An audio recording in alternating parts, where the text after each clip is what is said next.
Dulu sempat populer. Inilah alasan bus bermesin depan sekarang kalah pamor dari bus mesin belakang. Bus saat ini menjadi salah satu sarana transportasi yang naik daun seiring rampungnya proyek tol Trans Jawa dan Trans Sumatera.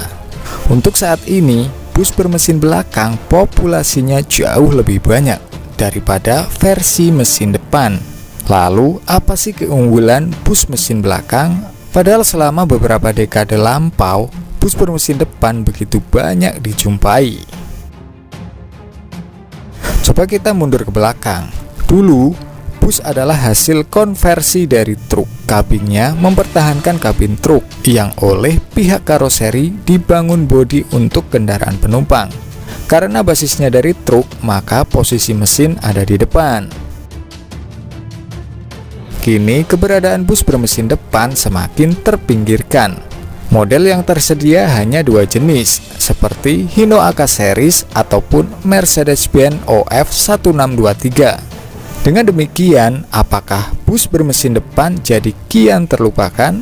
Supaya tidak salah persepsi, mari kita bandingkan kedua jenis bus tersebut.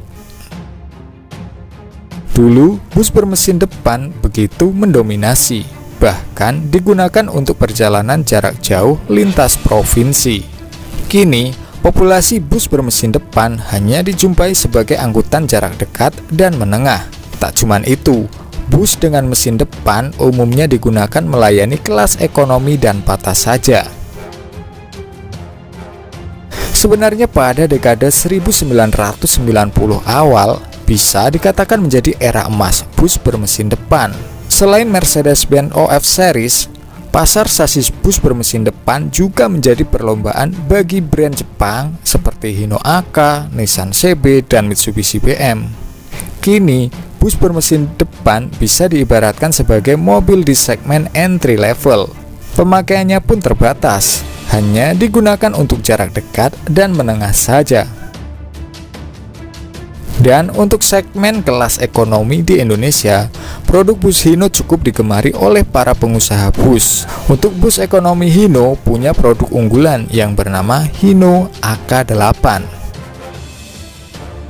Populasi Hino AK8 paling besar terdapat di wilayah Jawa Timur sebagai bus kelas ekonomi dan patas. Varian AK8 biasanya digunakan untuk trayek jarak menengah yang tidak begitu jauh, misalnya seperti trayek Surabaya-Jogja, Surabaya-Semarang, dan lain sebagainya. Mesin Hino AK8 yang masih konvensional tergolong mudah diperbaiki. Menurut pihak Hino, pada tahun 2019 lalu, bus mesin depan ini memudahkan awak bus untuk memantau kondisi mesin lebih dini apabila terjadi kerusakan atau masalah. Sementara, bus bermesin depan dapat dengan mudah kita kenali dari wujud eksterior. Pada sisi depan terdapat grill dengan lubang angin untuk mendinginkan radiator, layaknya mobil penumpang biasa. Pada sisi interiornya, kita bisa melihat adanya gundukan di sisi kiri pengemudi. Namun, seiring waktu, pihak karoseri membuat dek lebih tinggi, sehingga gundukan tadi tidak terlihat karena lantainya yang dibuat rata. Kemudian pada bagian belakang hanya dimanfaatkan sebagai ruang bagasi. Untuk bagasi penyimpanan barang, bus bermesin depan ini sebenarnya lebih banyak jumlah bagasinya. Dan selanjutnya kita beralih ke bis yang menggunakan mesin belakang. Seiring inovasi dan tuntutan kenyamanan, pabrikan kendaraan niaga seperti Mercedes-Benz, Volvo, Hino, atau Scania mengembangkan jenis sasis bus bermesin belakang. Bus bermesin belakang ini dinilai lebih nyaman karena kabin tidak terganggu suara bising dan hawa panas dari mesin. Dan untuk lebih singkatnya, bus dengan mesin belakang ini memberikan kenyamanan lebih baik untuk perjalanan jarak jauh. Terlebih saat ini dengan adanya tol membuat bepergian via jalur darat semakin cepat. Penumpang dimanjakan fasilitas atau layanan dari perusahaan otobus yang semakin baik.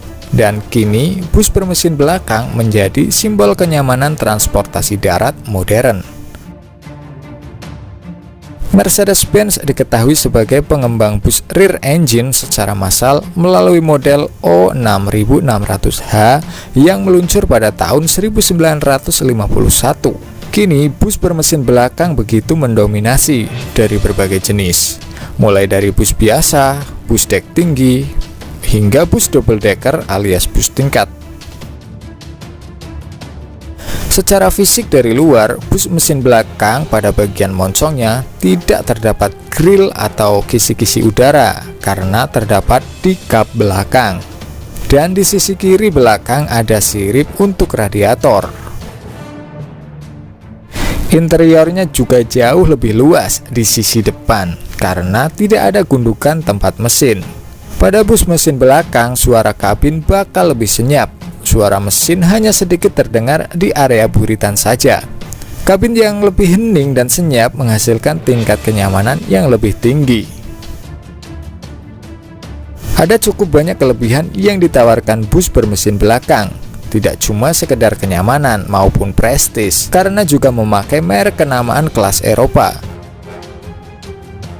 Berbagai keunggulan bus bermesin belakang, nyaman dari sisi penumpang dan perawatan. Rancangan bus bermesin belakang ideal untuk rute perjalanan jarak jauh atau akap yang lajunya cenderung konstan. Ini karena letak mesin dekat dengan roda belakang sehingga tenaga yang disalurkan ke roda belakang akan lebih optimal. Rancangan gardan dan as kopelnya pendek dan pastinya lebih ringan. Tidak cuman itu, bus bermesin belakang lebih mudah untuk di-maintenance karena memang ruang mesinnya lebih besar. Mekanik lebih mudah menjangkau mesin dan komponen lain di bagian belakang saat melakukan perbaikan. Jadi kesimpulan, bus bermesin depan kini mulai ditinggalkan karena dinilai kurang praktis soal perawatan dan kurang nyaman untuk perjalanan jarak jauh.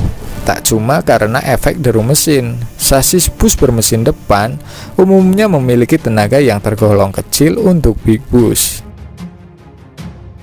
Untuk perjalanan jarak jauh lintas provinsi, bus bermesin belakang dinilai lebih nyaman, kabin lega dan minim bising deru mesin. Tenaga yang lebih besar pun turut andil membuat bus bermesin belakang lebih mumpuni untuk perjalanan jarak jauh. Sebelum lebih lanjut, alangkah baiknya jangan lupa untuk like video ini dan dukung channel ini dengan cara klik tombol subscribe dan aktifkan tombol lonceng channel ini agar tidak ketinggalan video menarik selanjutnya.